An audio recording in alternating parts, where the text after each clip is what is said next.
இதை எடுக்கிறதுக்கு ஒரு செகண்ட் கூட தெரியாத அளவுக்கு எடுப்பாங்க. இந்த இடத்த தவிர வேற எங்கேயும் பிடிக்க முடியாது. இது எடுத்தால் அவ்வளோதான். ஆமாம், இது ஒரிஜினல் வால். சினிமாவில் டூப்ளிகேட் வாலில் ஒரிஜினல் வால் 400-500 ஆண்டுகளுக்கு முன்னால் உள்ளது. நான் என்றைக்குமே அரசியல் வேண்டாம்னு நினைக்கிறேன். அரசியல் பண்ணுறதுக்கு நிறைய பேர் இருக்காங்க. நமக்கு அரசியல் வேண்டாம். நம்ம தெரிஞ்சது என்ன இருக்கோ அதை செஞ்சுட்டு போவோம். தெரியாது நமக்கு எதுக்கு. சரி சார், எல்லாரும் வரணும், எல்லாரும் மக்களுக்கு சேவை செய்யணும், எல்லாருமே களத்தில் இறங்குறது நிச்சயமாக நாகரிகமான செயல். அதில் மாற்றமே கிடையாது. அனைவரையுமே வரவேற்போம். யார் அரசியலுக்கு வந்தாலும் சரி, அது சீமானாக இருந்தாலும் சரி, விஜயாக இருந்தாலும் சரி, இன்னும் யார் வந்தாலும் சரி, வரவேற்போம். வாழ்க வளமுடன். இப்போ வடிவேலுக்கு 1 கோடி ரூபா அட்வான்ஸ் கொடுத்துருக்குன்னு சொன்னீங்க. மண்ணு முருகன் திருப்பி வருவாரா? சாஜி கட்டாயம் என் படத்தில் நடிப்பார். அதுலாம் ஒன்றும் மாற்றம் இல்லை.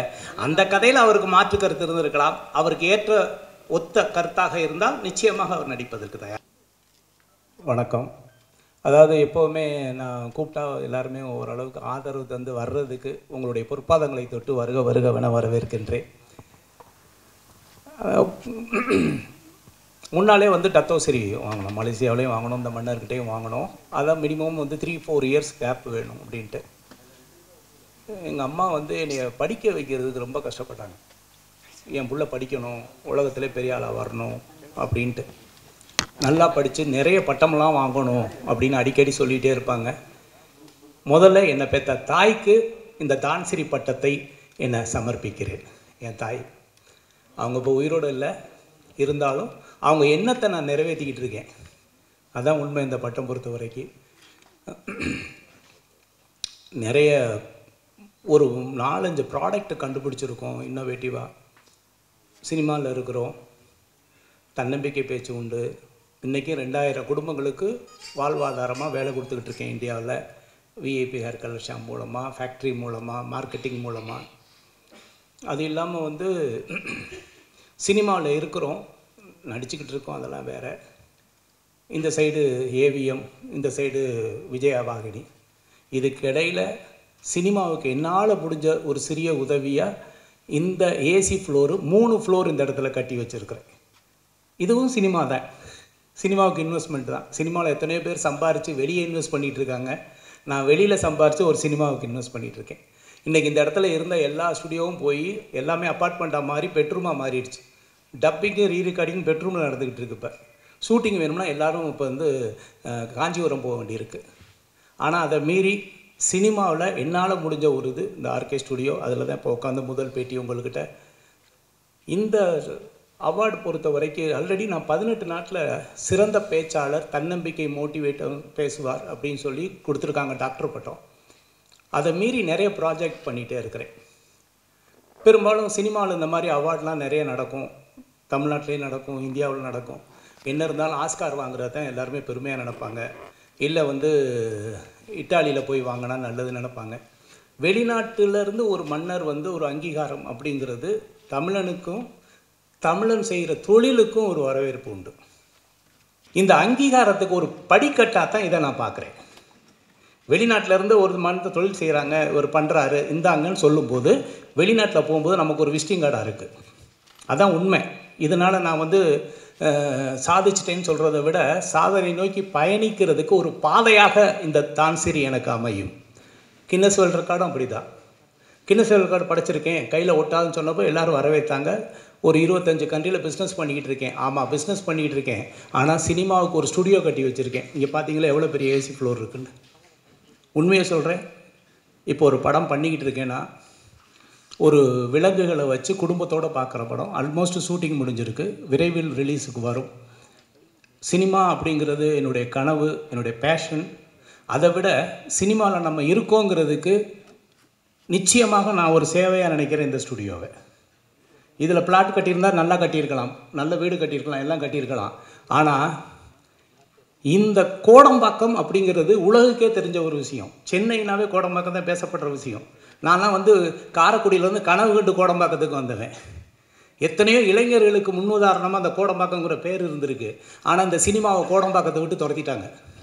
இப்போ கோடம்பாக்கத்தில் இல்லை சினிமா. என்னன்னாலும் இருக்கணும்னு நினச்சி தான் இந்த ஸ்டுடியோ கட்டியிருக்கேன். ஆதரவு தாருங்க.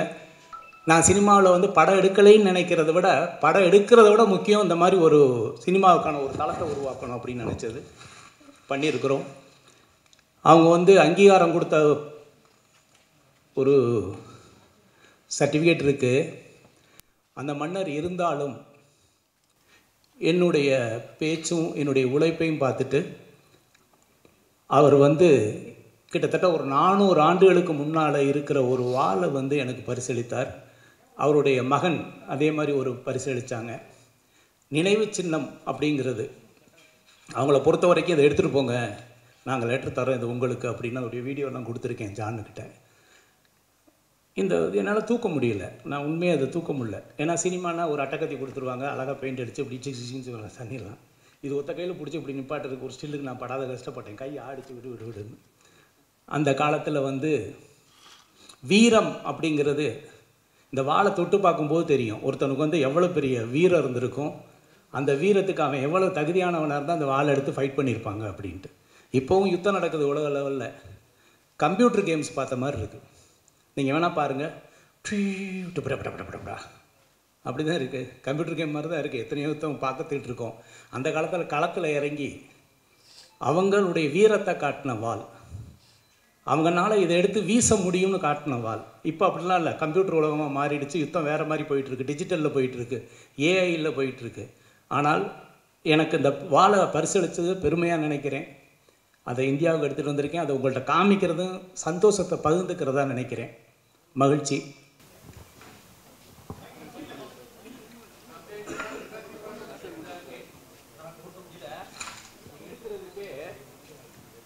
ஒரு ட்ரைனிங் எடுக்க வேண்டியிருக்கு. நான் இதை வந்து ஒரு 50 முறை எடுத்துகிட்டு தான் எடுக்கிறேன், இல்லைன்னா உள்ளே போடுறதும் கஷ்டம், எடுக்கிறதும் கஷ்டம்.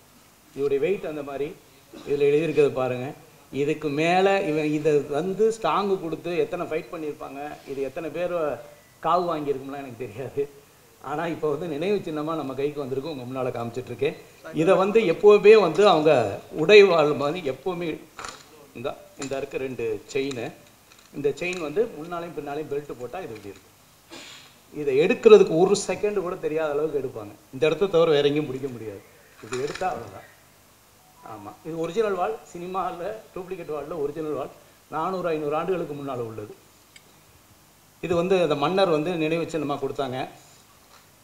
அவருடைய இளவரசர் அவருடைய மகன் வந்து கொடுத்தார் நினைவு சின்னமாக. இதை என்னுடைய சந்தேகம் என்னென்னா, இதை எப்படி பிடிச்சி இது உரையில் போட்டாங்க. முடிஞ்சிருச்சுன்னா ஏதாவது சேர்த்து போடணும்ல. நான் இது வரைக்கும் ஒரு ஆளை பிடிச்சிட்டே போடுறா கொஞ்சம் உள்ள சொல்லுறாங்க, அப்படி தான் பண்ணியிருக்கேன். கிட்டத்தட்ட ஒரு 6 அடிக்கு கவர் பண்ணணும்னு நினைக்கிறேன் இப்படி பிடிச்சி வீசலாம். ஆமாம், இதெல்லாம் வந்து வீரம். அவங்க எந்த அளவுக்கு ஸ்ட்ராங்காக இருந்திருக்காங்க, உடல் ஆரோக்கியத்தில் இருந்திருக்காங்க, களத்தில் நின்றுருக்காங்க அப்படிங்கிறது இப்போல்லாம் வந்து நினைவு சின்னமாக தான் இருந்துக்கிட்டு இருக்கு. இருந்தாலும் அந்த நினைவு சின்னத்தை உங்கள்கிட்ட காமிக்கிறதுல பெருமைப்படுறேன். மற்றற்ற மகிழ்ச்சி. உங்களுடைய ஆதரவு தொடர்ந்து தாருங்க. சினிமா தொடர்ந்து பண்ணுவேன். அதாவது நமக்கு வந்து ஃபைட்டு மாஸ்டர் இருக்க வரைக்கும் பயிற்சியெல்லாம் தேவையில்லை. ஓரளவுக்கு என் படத்தில் நான் வந்து டூப் போடாமல் தான் பண்ணியிருக்கேன் அத்தனை படமும். நிச்சயமாக வால் ஃபைட்டாக இருந்துச்சுன்னா கற்றுக்குவேன், அதாவது வந்து நிச்சயமாக. ஆனால் பட் இதை வச்செல்லாம் பண்ண முடியாது. ஏதாவது ஆச்சுன்னா அவன் போய் சேர்ந்துருவேன். நமக்கு இருக்கவே இருக்குது காப்பி இல்லையா, டூப்ளிகேட் பண்ணி பண்ணிடலாம். ஆர்கே சார் வாழ்த்துக்கள். ரைட் போடுங்க சார், வாழ்த்துக்கள். எங்களுக்கு வந்து இந்த டத்தோஸ்ரீனா என்ன, டான் 3 ஷட்டோனா என்ன, அது என்ன வித்தியாசம், இது எதுக்காக கொடுப்பாங்க, எந்த நாடு கொஞ்சம் அதாவது வந்து சேவை மனப்பான்மை புதிய கண்டுபிடிப்பு மக்களுக்கு அப்படிங்கிறது. நான் வந்து பணம் கொடுத்தா கூட 1 லட்சம் கொடுக்கலாம், 2 லட்சம் கொடுக்கலாம், 10 லட்சம் கொடுக்கலாம், கோடி கொடுக்கலாம், திரும்ப திரும்ப எதிர்பார்ப்பாங்க. ஒரு மனிதனுக்கு அறிவு கண்ணை திறந்து விட்டால், தன்னம்பிக்கை என்ற மிகப்பெரிய சக்தியை அவன் மனசுக்குள்ளே கொடுத்துட்டா அது என்றைக்கும் ஊற்றெடுக்கும். நான் எத்தனையோ லட்சக்கணக்கான பேருக்கு வந்து தன்னம்பிக்கை எடுத்திருக்கேன். வெற்றியாளர்கள் இருக்காங்க எவ்வளோ பேருக்கு. என் பேச்சை கேட்டு வாழ்க்கையில் மிகப்பெரிய லெவலில் பொருளாதார சுதந்திரம் அடைஞ்சவங்க எத்தனையோ பேர். அந்த சேவை செஞ்சுருக்கேன். 1. 2வது விஐபி இந்த இது மட்டும் இல்லை, கொரட்டைக்கு நான் மருந்து கண்டுபிடிச்சிருக்கேன். உலகத்திலே கிடையாது. இங்கே இருக்கவங்க அத்தனை பேரும் நான் இலவசமாக உங்களுக்கு தரேன் கொரட்டை. நீங்கள் ஒரு 7 நாள் உச்சந்தலையில் தடவுங்க, கொரட்டை வந்து 0. Sleep apnoea dangerous, heart attack. நிறைய பேர் நைட்டில் செத்து போயிடுவாங்க. காரணம் என்னென்னா கொரட்டை தான் காரணம். ஆக்சிஜன் ஃப்ளோ இருக்காது. அதுக்கு எப்படி இருக்குன்னா 50,000 ரூபாய்க்கு பெரிய மாஸ்க் இருக்குது, சைலன்சர். வண்டிக்கு மட்டும் சைலன்சர் இல்லை, இப்போ மூக்குக்கெல்லாம் சைலன்சர் இருக்குது 2 சைடும் போட்டு. பக்கத்தில் பொண்டாட்டி நிம்மதியாக தூங்கணும்னா இவன் சைலன்சர் மாட்டணும். எந்திரிச்சு பார்த்தா நமக்கே பயமாக இருக்கும், ஐயோ எவனோ ஒருத்தன் படுத்து கிடக்கிறான் பக்கத்துலேயும். இப்போல்லாம் கொரட்டை வந்துச்சுன்னா அவங்க அந்த ரூம் இவன் இந்த ரூம் அப்படி தானே இருக்க வேண்டியிருக்கு. அதுக்கு ஒரு ரெமெடி உலகத்திலேயே சாப்பிட்றது இல்லை, உச்சந்தலையில் தடவுனாவே கொரட்டை நிற்கும்னு நம்ம வந்து ப்ரூவ் பண்ணியிருக்கோம். ICMRI வெப்சைட்டில் அது அப்ரூவ்டு, இந்தியனுடைய மெடிக்கல் கவுன்சிலில் அப்ரூவ்டு. அவருடைய சர்டிஃபிகேட் தரேன், பேப்பர் தரேன், பயன்படுத்துங்க. உங்களுக்கு கொரட்டை நிற்கலைன்னா பணத்தை நான் ரீஃபண்ட் தரேன். உலகத்துக்கே சேவை செய்கிறேங்க. அதில் சொல்லியிருக்காங்க, நைட்டு உச்சந்தலையில் தடவெடி படுத்திங்கன்னா உங்களுக்கு ஹார்ட் அட்டாக் வராது, ஆக்சிஜன் நல்லா ப்ரீத் பண்ண முடியும் அப்படிங்கிற அளவுக்கு சர்டிஃபிகேட் வாங்கியிருக்கோம், கிளினிக்கலி ப்ரூவன். அது கண்டுபிடிச்சிருக்கேன். இது மக்களுக்கான சேவை. விஐபி ஹேர் கலர் ஷாம்பு மக்களுக்கான சேவை. கொரோனா நேரத்தில் நான் நிறைய சேவை செஞ்சது, மாஸ்க் வாங்கி கொடுத்ததெல்லாம் விட, காலையில் எந்திரிச்சு ஒரு கஷாயம், அந்த கஷாயத்தை காக்கல் பண்ணி முழுங்கிட்டா இன்னைக்கு கொரோனா வைரஸ் வந்து உங்கள் மூக்குலையும் உங்கள் தொண்டையிலையும் அஃபெக்ட் ஆகாது அப்படின்னு. அதுவும் ICMRI அப்ரூவ்டு. இங்கே வந்து செட்டிநாடு மிஷன் இருக்கு இல்லையா, அங்கே கிட்டத்தட்ட 2000-3000 பேருக்கு கொடுத்து அப்ரூவல் பண்ணி வச்சுருக்கிறேன். இந்த 3 கண்டுபிடிப்பும் மக்கள் சேவைக்காகத்தான் பண்ணது தான். அதெல்லாம் பேஸ் பண்ணி கொடுக்கக்கூடியது தான் இந்த மாதிரி அங்கீகாரம். சார், இது எந்த நாட்டில் கொடுத்தாங்க? இந்த விருது வாங்கினால உங்களுக்கு விஷா ஏதாவது சிறப்பு சலுகைகள் அந்த நாட்டில் உண்டா? அந்த நாட்டில் உண்டு நிச்சயமாக. எந்த நாடு அங்கீகாரம் பண்ணுறாங்க, போகலாம், ஏர்போர்ட்டில் ஃப்ரீயாக போகலாம் வந்து, அதெல்லாம் உண்டு. நான் இன்னொன்று சொல்கிறேன், என்கிட்ட இன்னமே போனால் அங்கே போலீஸ் வந்து ஏர்போர்ட்டில் வந்து கூட்டிகிட்டு போவாங்க, வண்டியில் ஃபோன் பண்ணி நீங்கள் சொல்லணும் அப்படின்னாங்க. நான் அந்த மாதிரிலாம் எதையும் பயன்படுத்துறது இல்லை உண்மையாக. அவரை பொறுத்த வரைக்கும் அவ்வளோ வயசானவர், பார்த்தீங்கன்னா தெரியும். அவர் வந்து அங்கே நிறைய மக்கள் சேவை செஞ்சுருக்கிறாங்க. இது வந்து பிலிப்பைன்ஸ் நாட்டில் ஆச்சேன்னு சொல்லிட்டு ஒரு நாடு. அங்கே சுனாமி வந்து 3 லட்சம் பேர் செத்து போயிட்டாங்க.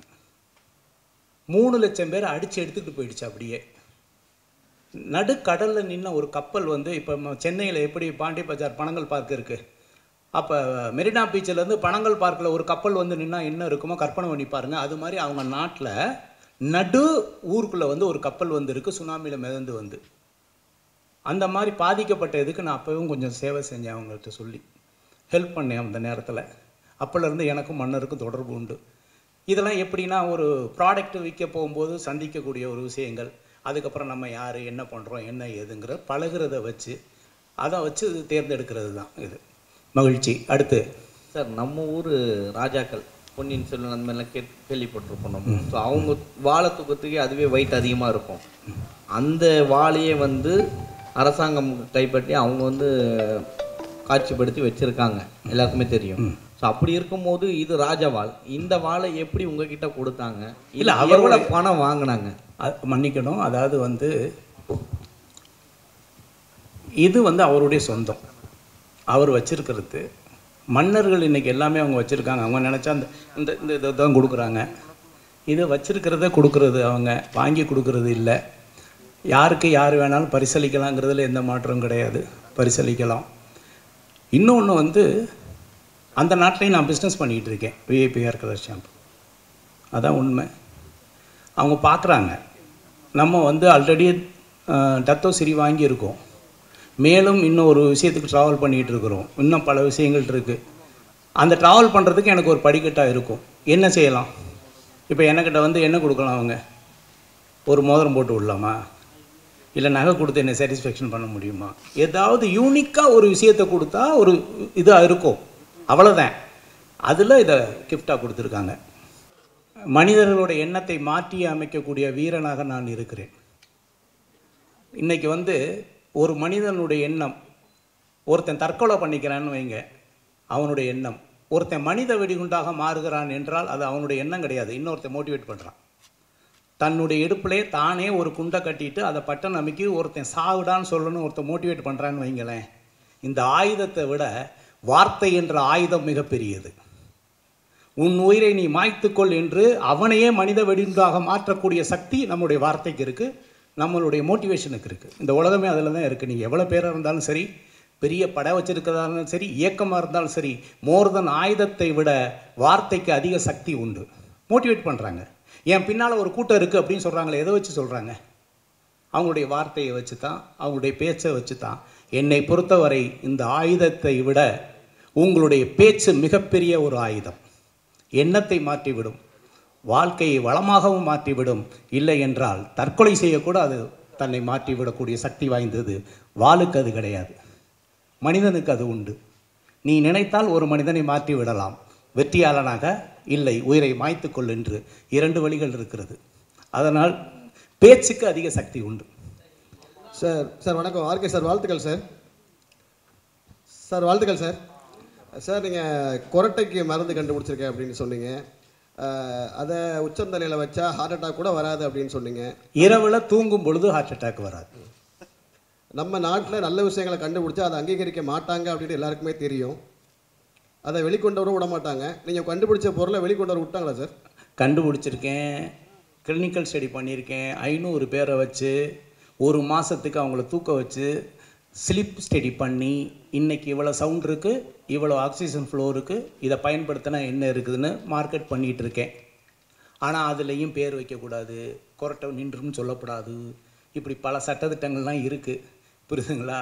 அதையும் மீறி அந்த நேமை மாற்றி எல்லாம் மாற்றி பண்ணிகிட்ருக்குறோம்.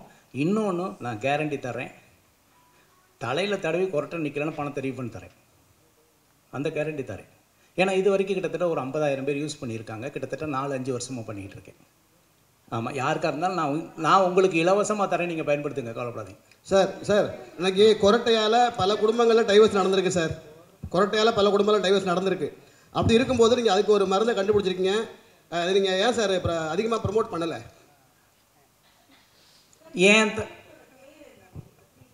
ஸ்னோர் கேர் விஐபின்னு போட்டால் நெட்டில் இருக்குது, அமேசானில் இருக்குது, ஃப்ளிப்கார்ட் எல்லாத்துலேயும் இருக்குது. இல்லை, VIP snore care oil. Okay ஐயா சார், அதான் மோட்டிவேஷன் நல்லா பேசுகிறீங்க. இதை மக்களுக்கு பயன்படுத்துக்கு அரசியலில் வரலாம்ல, நீங்கள் அவங்கள மோட்டிவேட் பண்ணலாங்க. ஒன்றும் இல்லைண்ணா, தப்பாக நினைக்காதீங்க. நான் என்றைக்குமே அரசியல் வேண்டாம்னு நினைக்கிறேன். அரசியல் பண்ணுறதுக்கு நிறைய பேர் இருக்காங்க, நமக்கு அரசியல் வேண்டாம். நம்ம தெரிஞ்சது என்ன இருக்கோ அதை செஞ்சுட்டு போவோம், தெரியாது நமக்கு எதுக்கு. சரி சார், உங்கள் குருநாதர் மாதிரியே மனுஷன் நம்பாமல் விலங்கை வச்சு படம் பண்ணுறீங்க, அதில் மனுஷர்கள்னு நடிக்கிறாங்களா? கட்டாயமான, அதாவது யோகி பாபு அவர்கள் இருக்கிறார்கள், தம்பி ராமையா அவர்கள் இருக்கிறார்கள், நாசர் சார் இருக்கிறாங்க, நிறைய ஆல் ஆர்டிஸ்ட். நான் என் படம்னாவே எல்லா ஆர்டிஸ்ட்டும் பக்கத்தில் நிப்பாட்டிக்குவேன். என்னை கொஞ்சம் பார்க்கணுன்னா அவங்களும் இருந்தால் சேர்த்து பார்ப்பாங்கன்னு. அதனால் தனியாக மட்டும் ஹீரோன்னு நினைக்கிறது இல்லை, டீம் ஒர்க்குன்னு நினச்சி ஆல் ஆர்டிஸ்ட்டு நல்ல பாப்புலர் ஆர்டிஸ்ட் போட்டு தான் பண்ணியிருக்கிறேன்.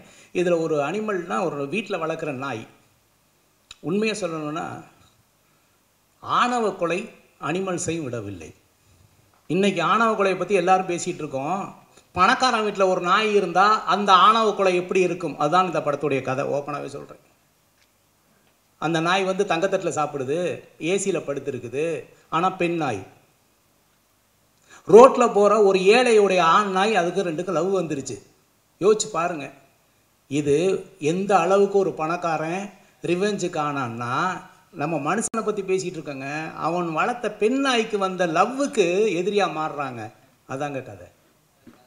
சொல்லிட்டேங்க, ஆனால் படம் பாருங்கள், நல்லாயிருக்கும். எதுக்கு சொல்ல வரேன்னா, ஆணவ கொலை அனிமல்ஸையும் விடவில்லை. என் பணக்கார விட்டு பொண்ணாயிடா, எப்படா நீ ரோட்டில் ஒரு ஆம்பளை நாய் வளர்த்துனா கிஸ் பண்ணிடுமா, பார்த்துருவோமா அப்படின்னு ஒருத்தன் வில்லன் கிளம்பி வர்றான்னா, அதனால ஒரு ஹீரோ என்ன பாதிக்கப்படுறான், அவன் வாழ்க்கை என்ன டிசாஸ்டர் ஆகுது அப்படிங்கிற ஒரு மிகப்பெரிய. சார், இந்த மோட்டிவேஷனல் ஸ்பீச்சஸ்ன்னு சொன்னீங்க இல்லையா, அது எந்த வகையில் அவங்க கவுண்ட் எடுத்து உங்களை ஹானர் பண்ணுறாங்க? எங்கே நீங்கள் மோட்டிவேஷன்? எனக்கு எல்லாமே விட்னஸ்க்கு வீடியோ இருக்குது, ட்ரைனிங் கிளாஸஸ் பண்ணது எல்லாமே இருக்குது. எல்லாமே யூடியூப்பில் இல்லை அந்த யூடியூப்பில் போட்டால் இலவசமாயிடும். நீங்கள் இன்வால்வ் ஆகியிருக்கீங்க, உங்களுடைய ப்ரொஃபஷனலுக்கு நீங்கள் முக்கியத்துவம் கொடுத்துருக்கீங்க. அதையே நான் செல்ஃபோனில் பேசி அப்படி அனுப்பிச்சோன்னா உங்களுக்கு எங்கே இருக்கணும் அங்கே உட்காந்து இது ஆர்கே சாருடைய பேட்டின்னு பார்த்துக்கிட்டு இருப்பாங்க. தன்னம்பிக்கை அப்படி இல்லை. என்னுடைய கண்ணு பேசணும், கை பேசணும், என் உடம்பு பேசணும், அதை இங்கேருந்து உணரணும். அப்போ தான் தன்னம்பிக்கை வரும், இல்லைன்னா வரவே வராது. அதான் முக்கியம். அதனால தயவு செய்து நான் டிஜிட்டலில் மாற்றி விட்டு 2 இன்ச்சில் என்னை சுருக்க தயாராக இல்லை. நான் நடத்துகிற ட்ரைனிங்காக இருந்தால், மோட்டிவேஷன் இருந்ததுன்னா நீங்கள் வரணும், ஃபுல் டே இருந்து தான் பார்க்கணும். ஆமாம், செல்ஃபோனே நாட் அலவுடு. நீங்கள் வாழ்நாள் பூரா செல்ஃபோன் பேசுகிறீங்க, பேசிட்டு போங்க, பரவாயில்ல. இன்றைக்காவது ஒரு 4 மணி நேரம் சொல்கிறத கேளுங்கன்னு தான் சொல்லுவேன். ஒன்றும் இல்லை, ஃப்ளைட்டில் போனோம்னா என்னங்க சொல்கிறாங்க முதல்ல, அப்படி இந்த டிஸ்டன்ஸை ட்ராவல் கடக்கிறதுக்கே சுவிட்ச் ஆஃப் பண்ண சொன்னான்னா, வாழ்க்கையில் பொருளாதார சுதந்திரம் அடைகிறதுக்கு கொஞ்சம் சுவிட்ச் ஆஃப் பண்ணிட்டு காதை கொஞ்சம் திறந்து வைங்கன்னு சொல்கிறோம், வேறு ஒன்றும் இல்லை. மகிழ்ச்சி. அடுத்து சார் ஒரு நாய் கதை சொன்னீங்களே இப்போ. நன்றி உள்ள கதை சொல்கிறேன். சமீபத்தில் பார்த்தீங்கன்னா ஒரு பொலிட்டீஷியன் அந்த நாயை அடித்ததுனால ஒரு பெரிய இதுவே ஆச்சு, பிரளயமாச்சு. எச் ராஜா அவர்கள் மேலே அது வழக்கே தொடரப்பட்டதுன்னு சொல்லி தகவல் வந்திருக்கு. ஸோ அதன் மெயின் பண்ணி தான் நீங்கள் இந்த படம் எடுக்க. இது வந்து லவ் எச் ராஜாவை இது பண்ணுறதுக்கு அப்படிலாம் ஒன்றும் இல்லை. இது காதல் சம்மந்தப்பட்டது. ஒரு பணக்கார வீட்டில் ஒரு நாய் வளர்க்குறாங்க, பெண் நாய் வளர்க்குறாங்க. அது வந்து ஒரு ஏழை ஆண் நாயை காதல் பண்ணிடுது. நீங்கள் அது அடித்தது இல்லை. இந்த நாய் வந்து என் நாய் எவ்வளோ பெரிய பணக்கார நாய், நீ என்ன ரோட்டில் போகிற ஒரு இதை வச்சுட்டு என்கிட்ட பழக விடுறியான்னு. அதையும் மீறி அந்த நாய் ஏறி குதித்து அந்த காம்பவுண்டுக்குள்ளே வந்து பழகுது. இதுதான். ஆனால் ஹீரோ என்ன பாதிக்கப்படுறாங்கிறதான் கதை. சார் ஆர் கட்டன், கேமரா வந்து பாலசுப்ரமணியம் சார், இசை வந்து இமான் சார். சமீபத்தில் பார்த்தீங்கன்னா சீரியல் ஆக்டர் ஒரு நடிகை வந்து ஒரு ஆடிஷனில் ஒரு தவறான ஒரு வீடியோ இப்படி தான் பண்ணணும் அப்படின்னு சொல்லி ஆடிஷன் பண்ணதாக ஒரு வீடியோ லீக் ஆச்சு. சீரியல்லே இந்த நிலைமைனா சினிமாவில் எந்த நிலைமையில இருக்குது பெண்களுடைய இது பாதுகாப்பு? அதாவது வந்து பெண்கள் பாதுகாப்பு அப்படிங்கிறது உலகத்திலேயே எல்லா நாட்டிலையும் பேசக்கூடிய விஷயம். கரெக்ட். நம்ம எல்லாருமே ஒரு விதமான அனிமல். உண்மையை சொல்கிறேன், நம்ம எல்லாருமே அனிமல் தான், விலங்கினத்தை சார்ந்தவர்கள் தான். நம்ம இன்னைக்கு நீங்கள் அங்கே உட்காந்துருக்கீங்க, நம்ம இங்கே உட்காந்துருக்கோம் அப்படின்னா நம்மளை பாதுகாக்கிறது நம்மளுடைய சட்டம். முடிஞ்சால் ஒரு 24 மணி நேரம் இந்த நாட்டில் உள்ள சட்டத்தை மட்டும் நீங்கள் ஃப்ரீஸ் பண்ணிவிட்டு யார் வேணாலும் என்ன வேணாலும் பண்ணுங்கன்னு சொல்லி பாருங்களேன், என்ன நடக்கும்? யாரும் பணக்காரனாக இருக்க மாட்டான். எந்த பெண்களாக இருந்தாலும் யார் இருந்தாலும் யாருமே இருக்க மாட்டாங்க. உண்மையை சொல்கிறேன். நீங்கள் நானும் இன்னைக்கு இப்படி உட்காந்துருக்கோம்னா நம்மளை காற்றில் இந்த சட்டம் நம்மளை பாதுகாக்கிறது. யாரையாவது பார்த்து கை நீட்டி உன்னை கொண்டு விடுவேன்னு சொன்னோம்னா சட்டம் பாதுகாக்குது. கையை பிடிச்சி இழுக்கலாம்னு சொன்னால் சட்டம் பாதுகாக்குது. இதை மீறி தவறுகள் நடக்கிறது அப்படிங்கிறது நடந்துக்கிட்டே தான் இருக்குது. இந்த உலகத்தில் திருடனா பார்த்து திருட்ட ஒழிக்க முடியாதுங்கிற மாதிரி உண்மையாலுமே கடுமையான சட்டங்கள் இருக்கிறது. இன்னும் கடுமையாக்கப்பட வேண்டும்ங்கிறது என்னுடைய வேண்டுகோள். ஆனால் நம்ம யாருன்னு ஒரிஜினலாக உங்களுக்கு தெரியணும் அப்படின்னா ஒரு 24 மணி நேரம் இந்தியாவில் இருக்க என்ன எல்லா சட்டத்தையும் ஃப்ரீஸ் பண்ணி வைக்கிறோம். முடிஞ்சால் நீ 24 மணி நேரம் வாழ்ந்துக்கடான்னு சொல்லி பாருங்க, நம்ம யாருன்னு இந்த உலகத்துக்கு தெரியும். உண்மையான விலங்கு யார், இந்த மனிதர்களும் தெரியும். சட்டம் நம்மளை பாதுகாத்து கொண்டிருக்கிறது. சட்டம் நம்மளை நிம்மதியாக தூங்க வைத்து கொண்டிருக்கிறது. சட்டம் காற்றில் கலந்து நமக்கு பயத்தை காமிச்சிருக்கு. இதை செய்யாத, அதை செஞ்சிடாத, இதை பண்ணிடாத, அதை பண்ணிடாத, தனியாக அப்படி இருக்குது அது அப்படின்னு சொல்லி வச்சுருக்காங்க. சட்டம்தான் இன்னும் கடுமையாக்கப்பட வேண்டும். அந்த பயம் இல்லைன்னா இப்படி வேணால் செஞ்சு பாருங்கள். நான் சொல்கிறது செஞ்சு பாருங்கங்க. 24 மணி நேரம் சட்டமே கிடையாது. என்ன வேணாலும் தப்பு பண்ணிக்க, ஜாலியாக இருந்துக்க, யாரும் பணத்தை வேணாலும் எடுத்துக்க, யாரை வேணாலும் கையை பிடிச்சி எடுத்துக்க, நீ எதை வேணாலும் பண்ணிக்கன்னு சொல்லி பாருங்களேன். இப்போ நான் நேர்மை நாணயம்னு பேசுகிற நம்மளுடைய உண்மையான கோணம் என்னன்னு அன்னைக்கு தெரியும். இன்னைக்கு நம்ம இப்படி வாழ்கிறதுக்கே சட்டம் தான் பாதுகாப்பு. சட்டம் தான் நம்மளை தனித்துவத்தில் வச்சிருக்கு. சட்டத்தை இன்னும் கடுமையாக்கப்பட வேண்டும். சட்டம் இன்னும் மனிதன் மனதில் ஆழமாக பதிய வேண்டும். பயம் இருக்கணும், இல்லைன்னா செஞ்சிருவாங்க. சார், அப்போ மனித ஒழுக்கம்லாம் ஒன்றுமே இல்லைன்னு சொல்கிறீங்களா? மனித ஒழுக்கம் இருக்குது. என்னத்துக்கு பின்னால் இருக்குன்னா சட்டத்துக்கு பின்னால் இருக்குது. யாரையுமே வந்து கோபம் வந்தோடனே கை நீட்டி அடிச்சிடக்கூடாது. கரெக்டாக? இதில் ஒழுக்கம் இல்லை, கோபம். நான் வந்து ஒருத்தரை அடிக்கக்கூடாது, என் தம்பியை நான் அடிக்கலாம். கரெக்டாக? ஆனால் தம்பியை கூட அடிக்கக்கூடாது, அது சட்டம். அப்போ என்ன சொல்ல வரேன்னா சட்டம் அதை விட காற்றுல கலந்துருக்குன்னு சொல்கிறேன். நமக்கு எப்பாவது ஒரு ட்ரிப் கோபம் வரலாங்க. அப்போ சட்ட விதிமீறலாம் நடக்குது சார். அதான் சார், சட்ட விதிமீறல் நடக்குதுல்ல, போலீஸ் என்கவுண்டர்லாம் நடக்குது. அதெல்லாம் அதை தாங்க சொல்கிறேன். அவங்க மட்டும் சரி பண்ணலாமா? அது இல்லை, நான் என்ன சொல்ல வரேன்னா அது இதையே சட்டமாக தான் வடிவமைச்சிருக்காங்க. என்கவுண்டருங்கிறது சட்டமாக்கப்படுகிறது இல்லையா? என்கவுண்டர் வந்து கொலையாக கருதப்படுகிறதா, இல்லை என்கவுண்டர் தற்காலிகமாக நடக்குதா? ஏதோ ஒரு லீகல் பாயிண்ட் எடுத்துக்கிறாங்கல்ல. ஆமாம், என்னை பொறுத்தவரை பெண்கள் பாதுகாப்புக்கு இன்னும் கடுமையான சட்டம் இயற்றினால் நல்லது. அவ்வளோதான். மகிழ்ச்சி சார். இப்போ தமிழ் சினிமாவில் வந்து ரொம்ப நெளிஞ்ச நடிகர்லாம் இருக்காங்க. இப்போ உங்கள் கூட நடித்த வடிவேல் சார் கூட வந்து இப்போ நடிக்கிறதே கிடையாது. ஸோ இந்த படத்தில் நடிக்க வருவாரா? கூப்பிட்டீங்களா அவரை? ஆல்ரெடி நான் கொடுத்து வச்சு 1 கோடி அவர்கிட்ட பணம் இருக்குது. அவர்கிட்ட கதை சொன்னேன். அவர் ஹீரோவை தான் நடிப்பேன் அப்படிங்கிற ஒரு மனநிலையில் இருந்தார். அதனால கொஞ்சம் இன்னும் பேச்சுவார்த்தையில் இருக்கும். அவர் இறங்கி வந்தால் சத்தியமாக மீண்டும் அவருக்கு சந்தர்ப்பம் வழங்கப்படும். ஏன்னா அதாவது நம்ம காமெடிக்கு வடிவேல் சார் மாதிரி முடியவே முடியாது. பாடி லாங்குவேஜ் அசத்திக்க முடியாது அவர் வச்சு. கரெக்டாக? ஒரு காலகட்டங்கள் உண்டு இல்லையா? நிச்சயமாக பார்ப்போம். சார் நிறைய படங்கள் இப்போ வர படங்கள் வந்து சில படங்கள் வந்து அவர் ஹீரோ இல்லாமல் நடிக்கிறாரு. ஆனால் வந்து ஆர்கே சார்கிட்ட மட்டும் ஏன் நான் ஹீரோ தான் மட்டும் அப்படி இல்லை நான் பேசும்போது சொன்னார். இப்போ நடிச்சுக்கிட்டு இருக்காரு. நிச்சயமாக நம்ம அடுத்த படத்தில் ஒன்று பண்ணுவோம். இப்போ அந்த படத்தில் பண்ண வேண்டியது இப்போ தம்பிராமையா அவர்கள் பண்ணிக்கிட்டு இருக்காங்க. இதில் நிச்சயமாக கூப்பிடுவேன். ஆல்ரெடி அட்வான்ஸ் கொடுத்து வச்சுருக்கேன், பயன்படுத்திக்குவேன். சார் என்னோட ஒரே ஒரு விஷயம், இப்போ நீங்கள் தலைக்கு மேலே வந்து அந்த இது வச்சா கொரட்டை வராதுன்னு ஒரு விஷயம் சொல்லியிருந்தீங்க. ஆனால் வந்து நிறைய பேருக்கு என்ன ஒரு டவுட்னா, அந்த கெமிக்கலை தலையில் வச்சா முடி கொட்டிடுமோ, அது வந்து நீங்கள் உறுதிப்படுத்த முடியுமா?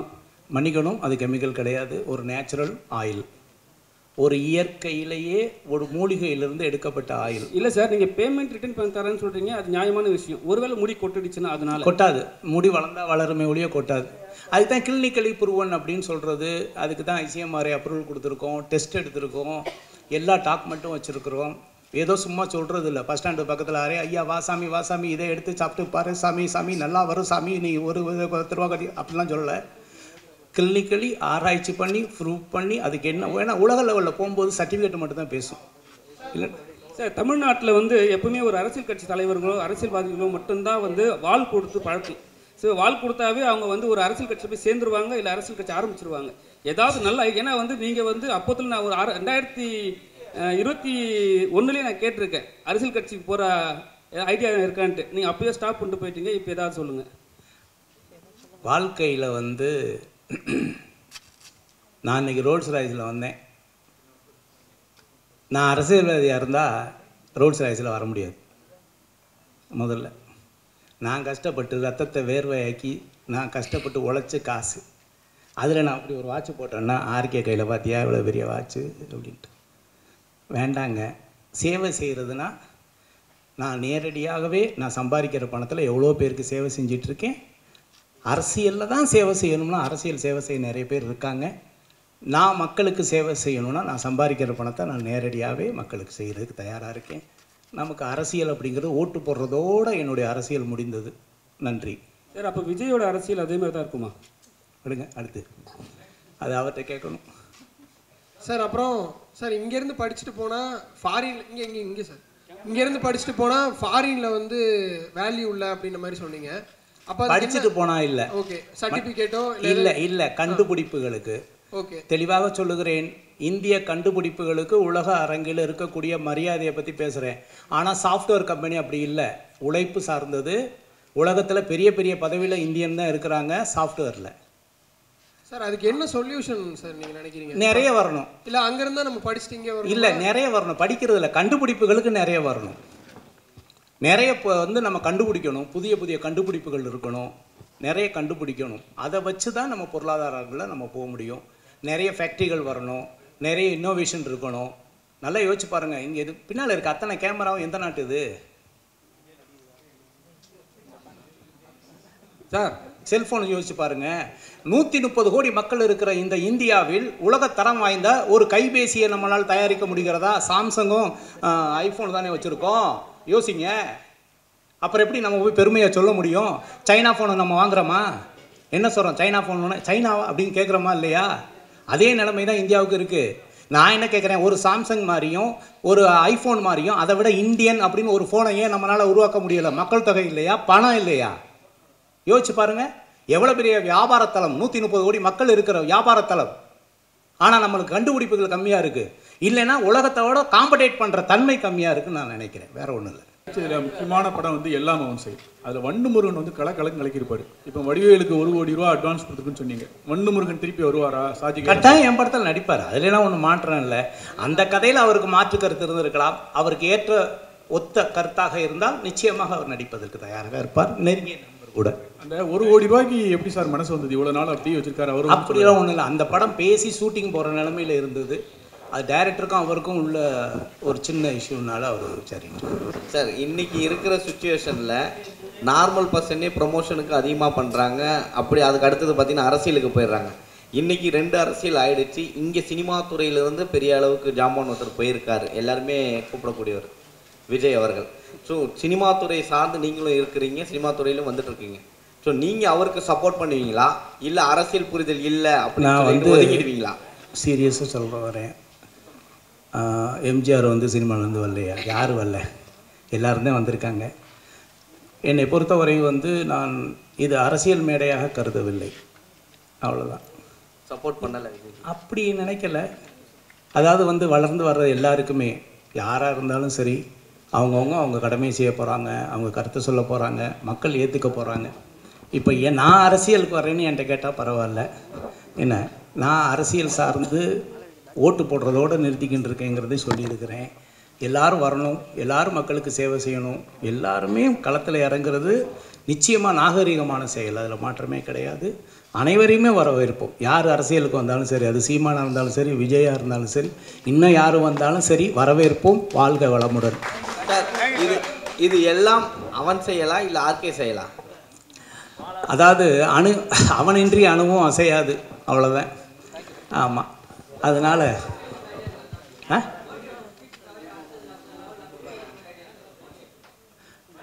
இதை வந்து கிட்டத்தட்ட ஒரு 15 ஆண்டுகளாக இந்த கேள்வி உண்டு. மேபி என்னுடைய கருத்து தவறாக இருக்கலாம். இந்த உலகத்தில் யாரெல்லாம் வெற்றி அடைய முடியும் என்று புத்தகம் எழுதினார்களோ அவர்கள் தன்னுடைய வாழ்க்கையில் சாதிக்க முடியாத ஒரு விஷயத்தை புத்தகமாக மாற்றி காட்டியிருக்கிறார்கள். இதையெல்லாம் செய்தால் நீங்கள் வெற்றி அடைய முடியும் என்று. என்னுடைய லட்சியம் வந்து புக் எழுதுவதல்ல, சுயசரிதை எழுத வேண்டும் என்பதற்காக இந்த ஆர்கே போராடி கொண்டு இருக்கிறேன். என்னை பற்றி சுயசரிதை எழுதுறவுக்கு என்னுடைய தன்னம்பிக்கை வளர்த்துக்கணும், உழைப்பை வளர்த்துக்கணும், கண்டுபிடிக்க வளர்த்துக்கணும். ஒழிய நானும் வெற்றி அடைவது எப்படின்னு புக் எழுதிட்டேன்னு வைங்களேன், அது முடிஞ்சிடும், வேண்டாம். நம்மளும் இன்னொருத்த சுயசரிதை எழுதுகிற அளவுக்கு நம்ம போராடணும், உழைக்கணும், அந்த இலக்கு நோக்கி ட்ராவல் பண்ணணுங்கிறதுக்காக தான் புக் எழுதலை, வேறு ஒன்றும் இல்லை. சீக்ரெட் அப்படின்னா நம்ம காப்பி பண்ணிடலாம். தொழிலில் வெற்றி அடைகிறது வந்து சீக்ரெட் கிடையாது, மேஜிக். நகைக்கடை எடுத்துக்கோங்க, எல்லாமே 916 KTM தானே. ஒரு நகைக்கடையில் 2000-3000 பேர் உள்ளே நிற்கிறான், பக்கத்தில் உள்ள நகைக்கடையில் 4 பேர் உள்ளே போகல. நகை தானேங்க, நகை தானே. சீக்ரெட்டாக இருந்தால் நானே பிரிண்ட் அவுட் எடுத்து உங்களுக்கு கொடுத்துருவேனே, இந்த சீக்ரெட்டை பயன்படுத்துக்குன்னு சொல்லிட்டு. மேஜிக் ஆஃப் சக்ஸஸ்னு ஒன்று இருக்குது. இந்த தொழிலில் வெற்றியாளர்கள் வந்து மேஜிக் ஆஃப் சக்ஸஸ் தான் பண்ணுறாங்க. ஒரு மியூசிஷியன் மாதிரி தான் இருக்குது. நம்ம கண்ணு முன்னால் ஒரு துப்பாக்கி எடுத்து முன்னால் ஒரு கண்ணாடி வச்சு இவன் கண்ணில் சுடுறான், கண்ணாடி உடச்சிக்கிட்டு போகுது, வாயிலிருந்து நீங்கள் சைன் பண்ண புல்லட் எடுத்து காமிக்கிறான். நம்மளாம் என்னடா கழுத்தை வெட்டி அங்கே வைக்கிறான், அந்த டேபிளில் வச்சு அங்கே கொண்டு போய் வைக்கிறான். நமக்கு முன்னால் கத்தி எடுத்து சொருகிறான், வெளியில் வர்றாங்க. ஆனால் நம்ம ஏற்றுக்கொள்கிற அளவுக்கு அந்த பர்ஃபார்மன்ஸ் இருக்கா இல்லையா, டீம் ஒர்க் இருக்கா இல்லையா. ஒரு பொண்ணை பார்த்து எப்படினோடனே அப்படிங்கிறான், கத்தி எடுத்து சொல்கிற அப்படியே இருக்கிற, கடைசியில் உயிரோடு சிரிச்சுட்டு வந்துடுறாள் இல்லையா. சீக்ரெட்டாக இருந்தால் எப்படி இருக்கும், இல்லை மேஜிக்காக இருந்தால் எப்படி இருக்கும். சீக்ரெட்டாக இருந்தால் அங்கே ரிவீல் பண்ணால் ஏதாவது இருக்குமா, ஒன்றுமே இருக்காது. இந்த உலகத்தில் வெற்றியாளர்கள்லாம் மேஜிக் பண்ணுறாங்க, அது எப்படின்னு தெரியலை. இன்றைக்கி நகைக்கடை எடுத்துங்க, துணிக்கடை எடுத்துங்க. துணிக்கடை எல்லாருமே துணிக்கடை தானேங்க, அவங்க ஒன்றும் எல்லாமே வந்து தறியில் நெஞ்சு மிஷினில் கொண்டாடலைங்க, லேபிள் மட்டும் தானே பண்ணுறாங்க. நகையும் அப்படித்தானே, நகையை அவங்க சொந்த வீட்டிலேருந்து எடுத்துகிட்டு வர்றதில்லை, ஒரு மெட்டல் தானே. ஆனால் அந்த நகைக்கடையில் 5000-10,000 பேர் உள்ளே போகிறாங்களே, ஒரு நகைக்கடையில் உள்ள செயின் வாங்குற கூட சார் வாங்க சார், சார் வாங்க சார் அப்படின்னு கூப்பிட்றான்ல. அப்போ நகைக்கடைனா எல்லாமே தான் போகணும். மேஜிக் ஆஃப் சக்ஸஸ் தான் வேர்ல்டில் பெரிய சக்ஸஸ். என்னுடைய பார்வையில் நான் பார்த்ததில் ஒரு தொழில் வெற்றி அடையுது அப்படின்னா அவனுக்குள்ளே ஏதோ ஒரு மேஜிக் இருக்குது. அந்த மேஜிக்கை மட்டும் கண்டுபிடிச்சிட்டோம்னு வைங்களேன், அது பெரிய சாதனை. சீக்ரெட் ஆஃப் சக்ஸஸ் கிடையாது. சீக்ரெட்டாக இருந்தால் சொல்லி கொடுத்துடலாம்.